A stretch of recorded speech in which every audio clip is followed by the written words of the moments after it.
येवला कृषी उत्पन्न बाजार समितीमध्ये कांद्याचे सरासरी दर 1,000 रुपयाच्या आत आल्यामुळे कांदा उत्पादक शेतकरी जे तर ते आर्थिक अडचणीत सापडलेले आहेत. आपण पाहू शकतात का आता येवला कृषी उत्पन्न बाजार समितीमध्ये 700 वाहनातून या ठिकाणी कांदा उत्पादक शेतकऱ्यांनी आपला कांदा विक्रीसाठी या ठिकाणी आणलेला होता. कांद्याला जास्तीत जास्त दर जे तर ते 1251 रुपये तर सरासरी 800 रुपये ते 900 रुपयांच्या जवळपास दर मिळत आहेत. याच्यातून उत्पादन खर्च सुद्धा निघणं मुश्किल झालेलं आहे आणि या ठिकाणी कांद्याचे दर का कोसळतायत तर आपल्या सोबत बोलण्यासाठी या ठिकाणी व्यापारी आहेत.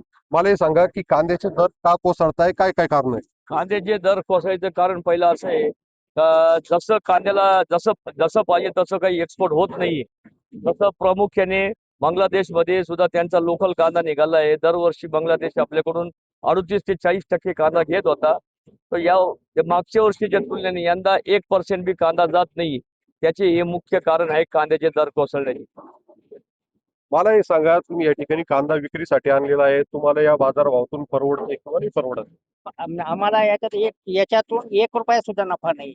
उलट आम्हाला घरातून पैसे द्यावा लागतात. एकरी 50-60 क्विंटल कांदा निघतोय आणि त्या 50-60 क्विंटल कांद्याची किंमत किती आहे? खादीचे भाव कुठे गेले, मजुरीचे भाव कुठे गेले? शासनाचं याच्यावर कुठलेही निर्बंध नाही, मालाची एक्सपोर्ट होत नाही.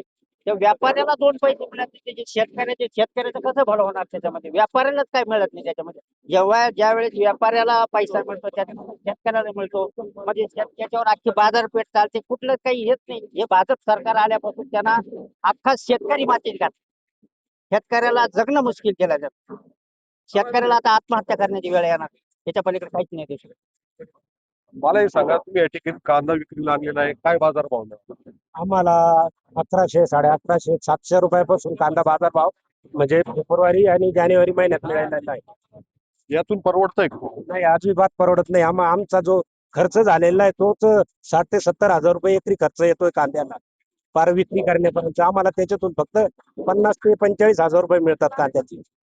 तर आम्हाला तुमच्या माध्यमातून एवढीच विनंती आहे की गव्हर्नमेंटनी कमीत कमी जानेवारी फेब्रुवारी महिन्यामध्ये जो विकलेला माल आहे तो 1000 ते 1200 रुपये असं अनुदान मिळावं एवढी आम्हाला गव्हर्नमेंटचं अपेक्षा आहे.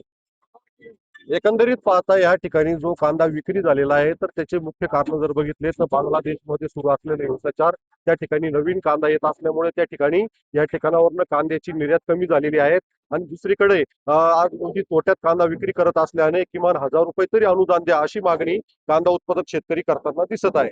उमेश पारिक, TV9 मराठी, येवला, नाशिक.